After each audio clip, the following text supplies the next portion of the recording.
Tenchi Muyo. One of the biggest influences on my young teenage mind in the formative years of my burgeoning weeaboo identity. Afternoons with Toonami, a lineup that was Pokemon, DBZ, Yu Yu Hakusho, Inuyasha, Sailor Moon, and a bunch of others that rotated through. The one that was not like the others was Tenchi Muyo. Amongst the high action and heavy story, superhumans and magical girls, was this series about an unremarkable mook in the woods getting fawned over by space babes, which gets a little weird when you realize some of them are related. A horny teenager's 90s wet dream, but once the post-nut clarity kicks in, there's a wild amount of stuff being thrown at the viewer you might not notice immediately, and the one thing you think you'd look for first is the one thing that's hardest to find: the fucking story. So where to begin with the insanity that is Tenchi Muyo? Created in 1992 by Hiroki Hayashi and Masaki Kajishima, Tenchi Muyo is a space opera about space elves and gods fucking with things out of curiosity. The story itself is spread out over anime, manga, and novels, with plenty of spin-offs that aren't part of the continuity.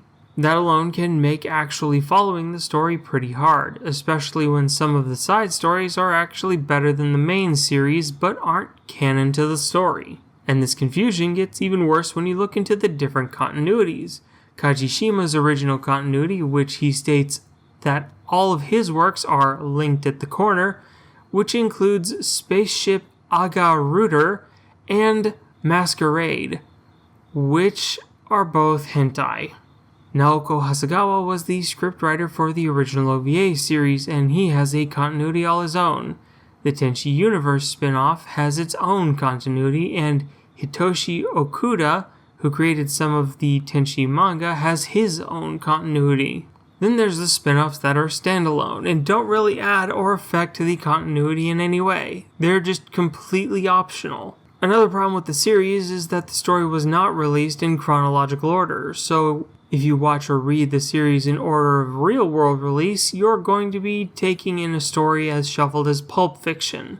The franchise itself is also massive, with anime and manga dating back to 1992, so some parts of the series actually show their age through the animation and art direction.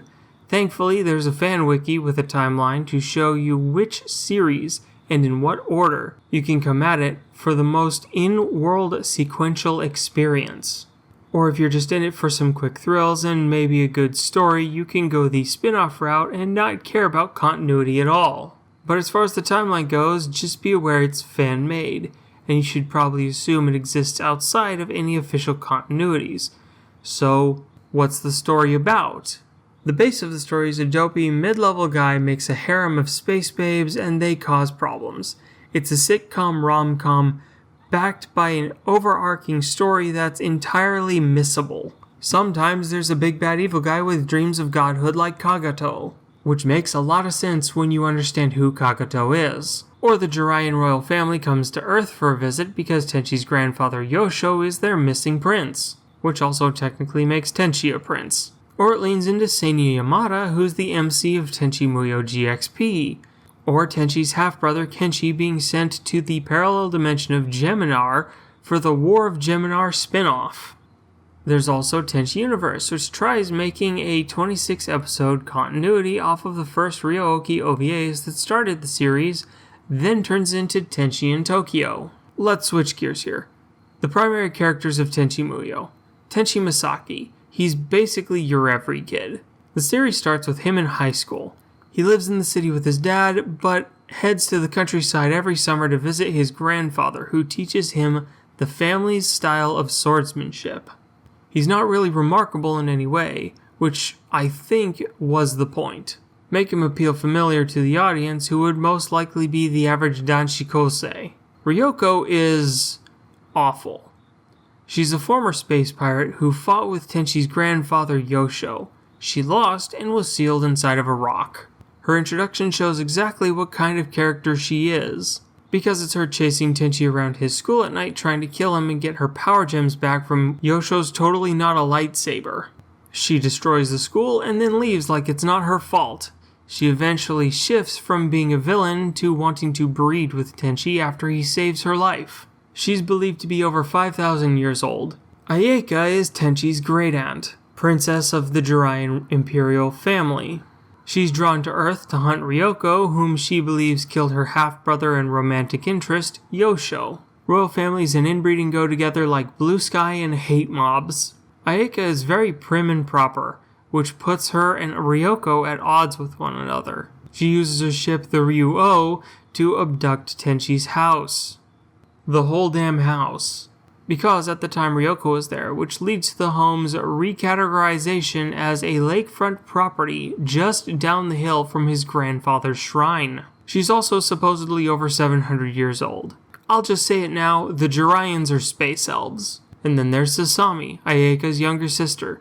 She's more playful and mischievous, but gets remorseful when she causes problems. Really just a little sister trope. She's also over 700 years old, supposedly, and does most of the housework. Ryo-Oki is a cabbit, a cross between a cat and a rabbit.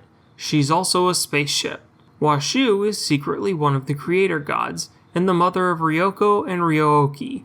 She's the mad scientist trope if she wasn't really crazy, just really eccentric.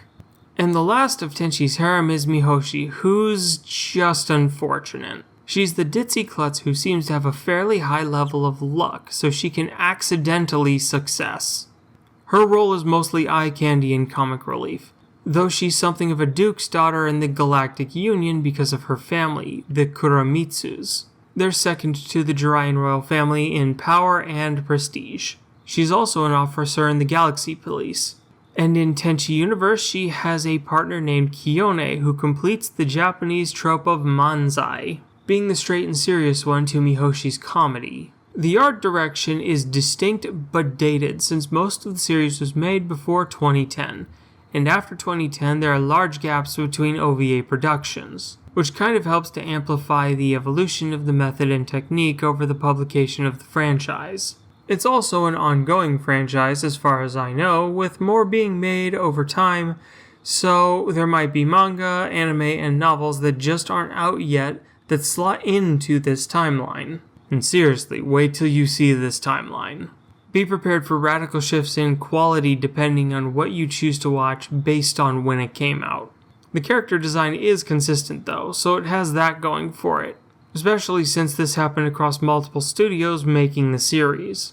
AIC produced most of the franchise, which makes it even more amazing to see the evolution of quality in their work across their entire filmography. While the audio is nothing special, the Japanese VA cast is consistent. If they were voicing someone in 1992, they're still voicing them in 2020. But that doesn't mean the English dub is anything to snub at. Everyone performs their roles well, so whether you watch it sub or dub, you're in for a good production. Most of the music, insert tracks and all, are products of the time Tenchi Muyo was made, but the part that gets me going is the taiko set that usually accompanies Jiraiyan ships. And you better believe I'm gonna gush about the Jiraiyan ship designs.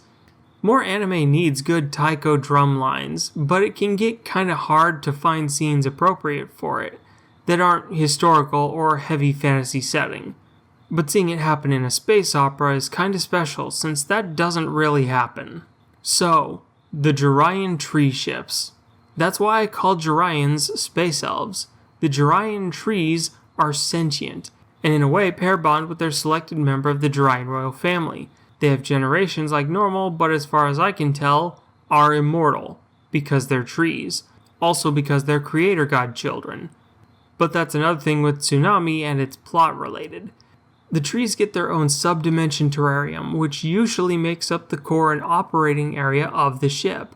And there's one instance of a tree being in a combat robot. But while Jinbu is really fucking cool, he's not a tree spaceship. Yosho's tree is called Funaho, and while the tree is still alive, it's taken root on Earth, after the ship crashed during his fight with Ryoko. We get a really deep look at Ayeka's Ryu-O, and in Tenchi Muyo GXP, Kiruko Masaki, one of the leading characters, goes through her ritual of tree planting to begin making her own tree ship named Mizuki. The Taiko line is also in Tenchi Muyo GXP with the Mikigami scene. We don't see many tree ships, even though there's around 20 of them, but the ones we do get to see have such wild designs you wouldn't expect from a spaceship, and it's unique to the tree ships. So should you watch Tenchi Muyo? Probably not. I really like the series. I enjoyed the world building, I enjoyed the aesthetic, the way it doesn't take itself too seriously and isn't afraid to throw fan service right in the middle of a tense scene as comic relief. But it can be daunting to find the story simply because of how there's so many different continuities and so many spin-offs. If you want something short to give you a taste, Tenchi Muyo Ryooki, 6 episodes, lays the foundation and it's the first produced. If you want a complete story with not too much to think about or chase down, Tenchi Universe and Tenchi in Tokyo. If you want a complete story, follow the timeline and be ready for some hefty story and lots of booba. I am the NBT. This has been the Noble Weeaboo. The Tenchi Muyo franchise is funny.